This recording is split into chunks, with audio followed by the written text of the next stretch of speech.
two people can start with the exact same $50,000 and end up in two completely different financial lives 20 years later. Not because one of them got lucky, not because one of them found some secret the other missed, but because of a decision most people never actually think through: what they did with that money in the very first year. You've probably had this argument with a friend, a parent, or maybe just yourself at 2 in the morning. Buy a rental property or put it in an index fund and forget about it. Everyone seems to have a strong opinion. Real estate people will tell you stocks are a rigged casino. Stock market people will tell you real estate is a part-time job disguised as an investment. Both of them are a little bit right, and both of them are leaving out the parts of the story that actually matter. So let's settle it properly. Not with opinions, with the real math. Meet Ryan and Daniel. Same starting capital, same $50,000, same 20-year time horizon. Ryan puts his money into a rental property. Daniel puts his into a stock market index fund. On paper, it looks like a simple comparison. It isn't, because what each of them is really buying isn't just an asset. It's a completely different relationship with risk, time, and their own future. Start with Ryan. He doesn't buy a $50,000 property. He buys a $250,000 one. That's the first thing people misunderstand about real estate.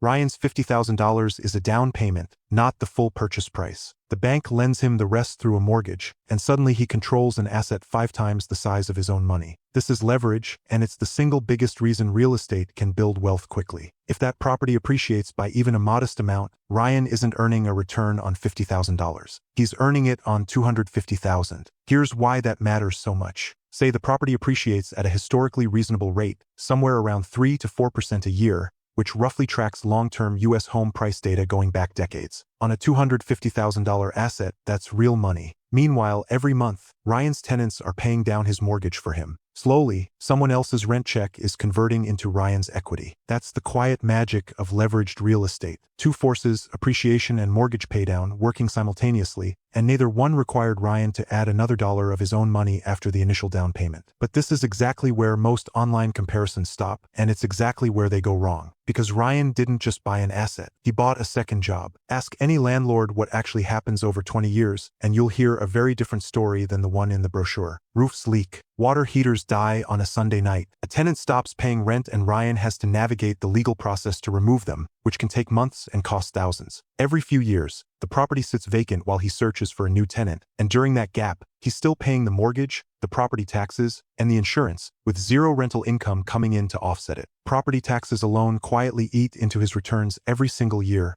and they tend to rise over time, not fall. Then there's maintenance. Industry estimates commonly used by real estate investors suggest budgeting around 1% of a property's value per year just for repairs and upkeep. On a $250,000 property, that's real money too, and it comes whether Ryan wants to spend it or not. And here's the cost that never shows up on a spreadsheet at all: Ryan's time. Every phone call about a broken furnace. Every weekend spent finding a contractor. Every ounce of mental energy spent worrying about the property when he's supposed to be on vacation. That time has value, even if nobody ever writes him a check for it. There is a real tax advantage here worth mentioning, because it's one of the few genuine edges real estate has. Through depreciation, Ryan can deduct a portion of the property's value from his taxable income each year, even while the property is likely increasing in actual market value. It's one of the more counterintuitive gifts in the entire tax code, and it's a legitimate reason serious investors take real estate seriously. So after 20 years, what does Ryan actually have? A property that's now largely paid off, sitting on a meaningful amount of equity, built from leverage, appreciation, and 2 decades of tenants slowly paying down his loan. It's real, substantial wealth. But it came at the cost of 2 decades of active involvement. Ryan didn't just own an investment, he managed one. Now look at Daniel. Daniel takes his $50,000 and puts it into a low-cost stock market index fund, something that simply tracks the broader market rather than trying to beat it. This idea itself has a real intellectual history behind it. John C.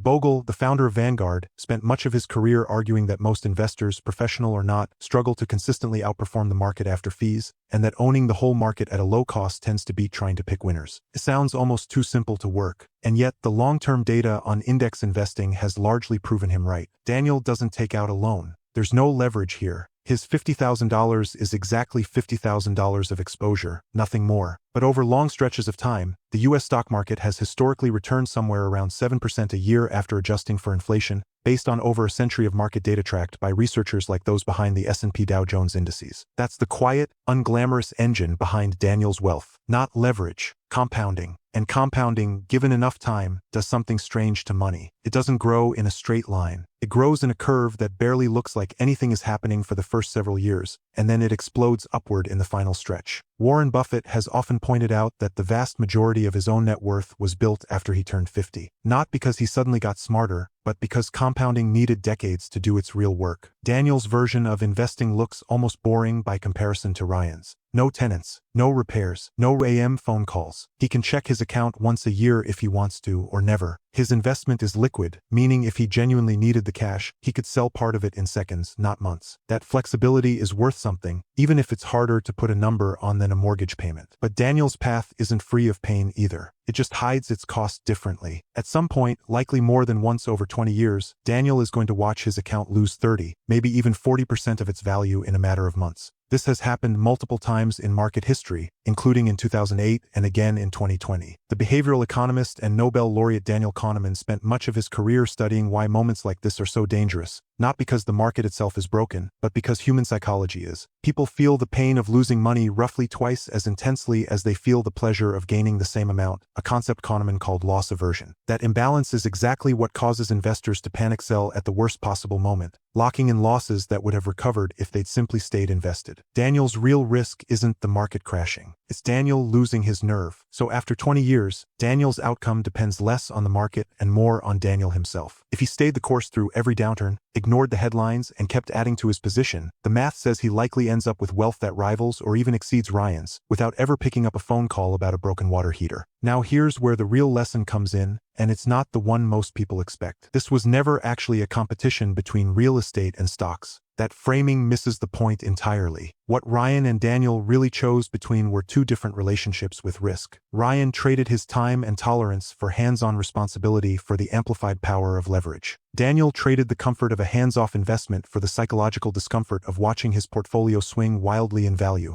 especially during years when it feels like it's falling apart. Neither trade is free. Ryan pays with maintenance calls, vacancies, and weekends lost to property management. Daniel pays with anxiety, with the temptation to sell during a crash, with the discipline required to do absolutely nothing while his account value drops on a screen in front of him. This is why the common question, which one makes more money, is almost the wrong question to ask. Both paths, run correctly over 20 years, can build substantial wealth. The investor who fails isn't the one who picked real estate or the one who picked stocks. It's the one who picked a strategy that didn't match who they actually are, and then abandoned it halfway through because the hidden costs, whether that's a leaky roof or a terrifying market crash, caught them off guard. The better question, the one almost nobody asks before they invest their first dollar, is this: what return are you actually willing to earn, given the time, the risk, the stress, and the responsibility you're realistically prepared to take on for the next 20 years? Two people, same $50,000. Two completely different lives built from it. Not because one of them found the better investment, but because they finally understood that the real math was never just about the money at all.